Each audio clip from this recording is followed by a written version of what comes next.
Pada 10 Oktober 1740, Gubernur Jenderal Adrian Faulkner memerintahkan pembantaian tanpa pandang bulu. Ribuan orang Tionghoa diseret dari rumah dan dibunuh di sekitar Stadius. Mayat dibuang ke Kali Besar. Seluruh jalanan dan ganggang dipenuhi mayat. Kanal dipenuhi dengan mayat. Bahkan kaki kita tak akan basah ketika menyeberangi kanal jika melewati tumpukan mayat-mayat itu. Demikian kesaksian J. Bernhard Schweitzer dalam buku Rise on Indian yang terbit tahun 1751. Untuk memahami kejadian VOC, kita harus kembali di akhir abad ke-17 sampai awal abad ke-18. Sebuah tragedi genosida yang menelan puluhan ribu jiwa etnis Tionghoa itu menjadi tragedi kelam VOC, meninggalkan luka sejarah yang dalam dan mengubah peta sosial budaya di Batavia. Lalu sebenarnya apa yang terjadi? Apa penyebab meletusnya kekerasan ini? Dan apa dampak dari peristiwa ini? Mari kita ke Batavia dan beranjak ke abad 17 dan melusuri lembaran kelam sejarah ini bersama Zar dalam jurnal pagi ini.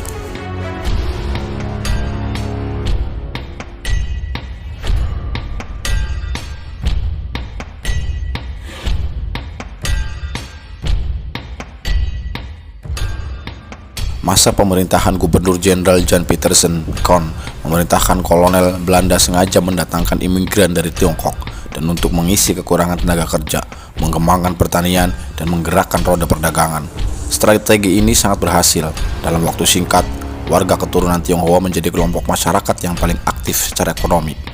Mereka berperan sebagai pedagang perantara, pemilik perkebunan tebu dan gula, pengrajin, pemilik toko, hingga pemungut pajak untuk pihak POC. Keahlian berdagang dan kerja keras mereka membuat ekonomi Batavia tumbuh dengan pesat. Namun di akhir abad ke-17 sampai awal ke abad 18, jumlah imigran Tionghoa di Batavia terus bertambah. Wycliffe MC dalam bukunya Sejarah Indonesia Modern yang menyadur dari catatan penduduk POC tahun 1939, ada sekitar 20.000 lebih jiwa penduduk Tionghoa di Batavia. Pertumbuhan jumlah penduduk dan kekayaan yang cepat ini menimbulkan kekhawatiran mendalam di kalangan penguasa kolonial.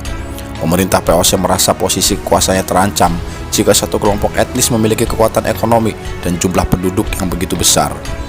Akhirnya, POC menerapkan berbagai aturan ketat seperti kuota migrasi, pajak kepala, hingga izin tinggal berbayar. Situasi ekonomi VOC yang memburuk membuat mereka semakin menekan komunitas Tionghoa. Razia terhadap imigran gelap semakin sering sehingga menimbulkan keresahan. Mulailah pengiriman orang-orang Cina dari Batavia ke wilayah kolonial Belanda lainnya, termasuk Sri Lanka atau ke Afrika. Yang menjadi persoalan dan membuat resah, ada rumor mengerikan terkait pemberlakuan kebijakan tersebut. Terdengar kabar orang-orang Cina yang dikirim ke Sri Lanka atau Afrika Selatan dengan kapal itu dilempar ke laut sebelum tiba di tempat tujuan. Isu ini tak pelak menyebabkan kepanikan bagi kalangan orang Cina di Batavia. Hal ini menyebabkan kelompok Tionghoa mempersenjatai diri dan beberapa kali mereka melakukan perlawanan atas tindakan VOC. Seperti yang terjadi pada bulan September 1740 di Mr. Cornelis atau kini Jatinegara dan Tanah Abang. Orang-orang Cina membunuh 50 serdadu Belanda yang membuat Faulkner memurka dan mengirimkan 1.800 tentara untuk membalasnya.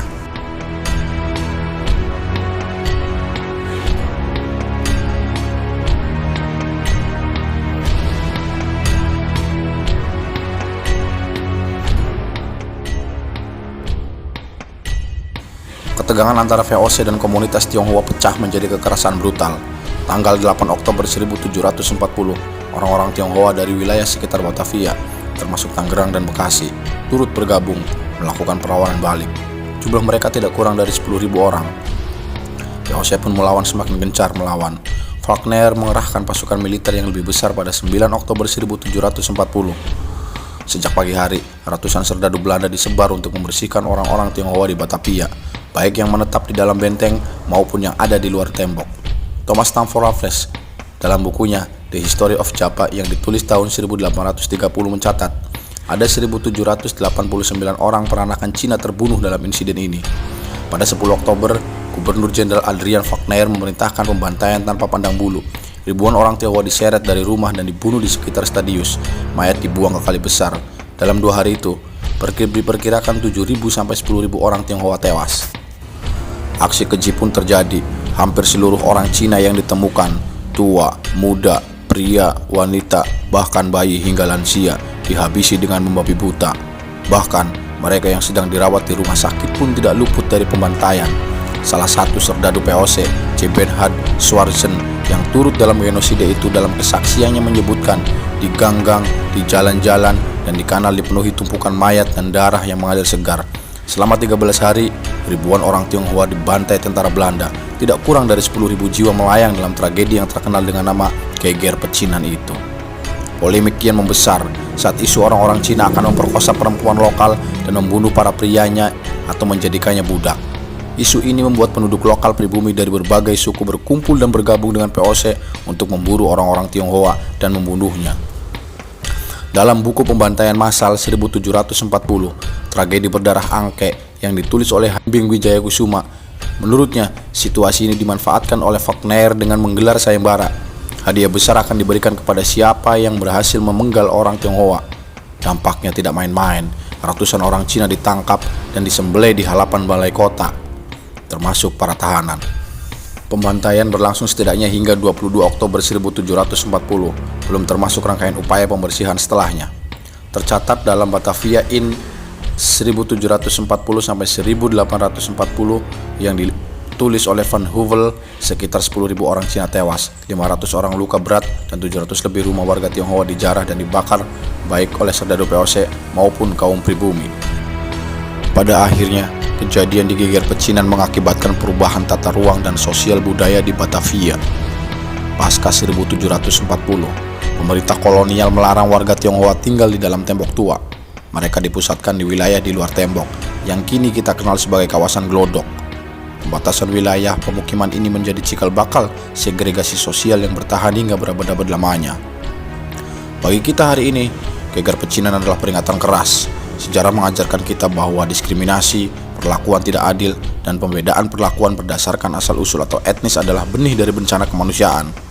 Sejarah juga mengajarkan kita bahwa persatuan antara elemen bangsa adalah kekuatan besar, dan perpecahan adalah keinginan terbesar dari pihak yang ingin menguasai kita. Memahami Geger Pecinan 1740 berarti memahami bahwa keberagaman adalah kekayaan, namun keberagaman tanpa keadilan dan persatuan adalah sesuatu yang rapuh. Mari kita jadikan sejarah ini sebagai dasar untuk membangun persaudaraan yang kokoh, keadilan yang nyata, dan kedamaian yang abadi di bumi Indonesia.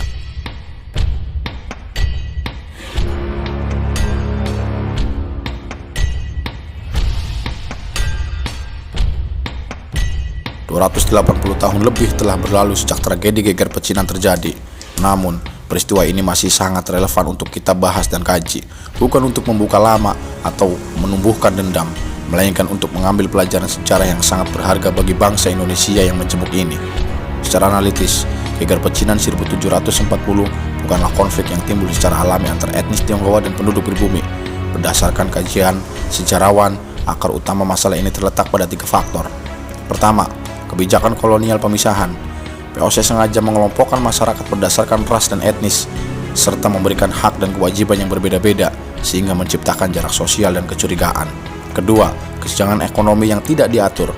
Perbedaan kekayaan yang lebar dibiarkan tumbuh tanpa adanya perlindungan hukum yang adil bagi semua golongan, sehingga memicu rasa iri dan kebencian. Dan ketiga, politik adu domba. Penguasa kolonial memanfaatkan perbedaan tersebut untuk memecah belah masyarakat. Ketika masyarakat terpecah dan saling bermusuhan, kekuasaan penjajah akan semakin aman dan sulit digulingkan.